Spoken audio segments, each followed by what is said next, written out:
Not every thief breaks into your home. Some live right next door. For Matt and Alyssa, buying their first home was supposed to be the start of a beautiful new chapter. Matt, a quiet and methodical IT specialist, worked from home, troubleshooting systems for clients across the country. Alyssa was a beloved middle school teacher whose patience could tame the wildest classroom. After years of saving, they found the house, a charming two-story with a white picket fence shaded by old oak trees, in what looked like the perfect, peaceful neighborhood. The morning they moved in, the street smelled faintly of freshly cut grass and honeysuckle. The sun lit up the freshly painted shutters, the movers unloaded boxes, and for a moment, everything felt exactly right. Then, she appeared. Karen. She didn't so much walk over as she arrived, like a storm front. Designer sunglasses covered half her face, a pearl necklace rested perfectly above a pressed pastel blouse, and in her hands, a thick clipboard stacked with papers. Her smile didn't touch her eyes. "Welcome to my neighborhood," she said, her voice oozing that fake sweetness that made Matt's skin crawl. "I'm the HOA president. We like to keep things perfect." She glanced around their yard like a general inspecting soldiers. "You'll get used to the rules." Matt and Alyssa exchanged a polite smile, chalking it up to neighborly thoroughness. They didn't know yet, Karen wasn't welcoming them. She was sizing them up. The first warning came just days later. A bright yellow envelope stuck to their door. Violation. Grass overgrowth. Matt stared at the notice in disbelief. He had mowed the lawn yesterday. The fine was $25. They paid it, figured it was some miscommunication. Then came a $50 fine for leaving their garbage can out too long on collection day. Alyssa, determined to make peace, baked a batch of chocolate chip cookies and carried them next door.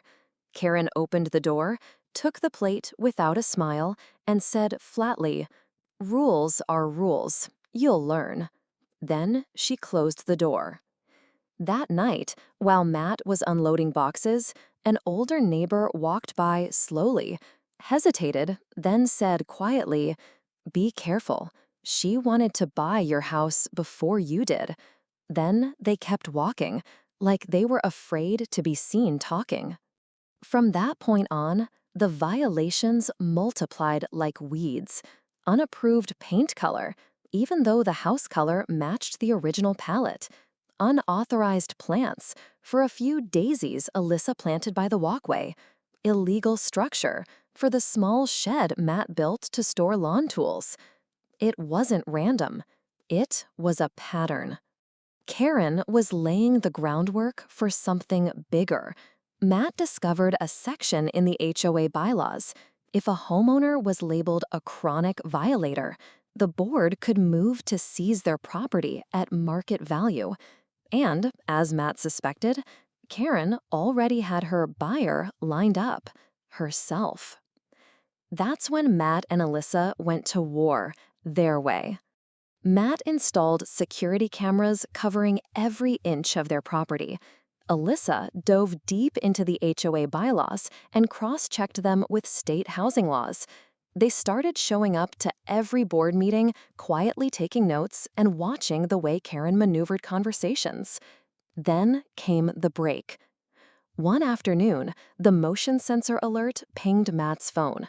The footage showed Karen in their backyard, stepping carefully across the grass, holding a tape measure. She knelt by their fence, jotting notes, snapping photos, building evidence for her next violation notice. Trespassing. On camera. They took the footage and their meticulously organized folder of fines, letters, and HOA correspondence straight to the police. The officer's reaction was instant. "You've got her." The investigation that followed pulled the rug right out from under Karen. Years of fraudulent fines, selective harassment of certain homeowners. And the kicker? Karen had been skimming HOA funds for years, paying for luxury landscaping, spa treatments, and a brand new hot tub in her backyard, all with money taken from her neighbors. The HOA board's decision was swift and brutal. Karen was removed from her position immediately, fined thousands of dollars, and barred from ever serving on any HOA again. The same neighbors who once looked away now watched from their porches as she packed boxes into her SUV, head down, avoiding eye contact. Matt and Alyssa, they're still in that house, coffee mugs in hand every morning on the porch, their dog chasing squirrels in the yard. The new HOA president, a friendly retiree, waves at them every time he drives by. Karen thought she could bully them into giving up their home. She thought rules could be twisted to suit her greed. But she forgot the most important rule of all. When you mess with the wrong people, you meet the right karma. And here at Karen Karma, that's exactly the ending we love to see.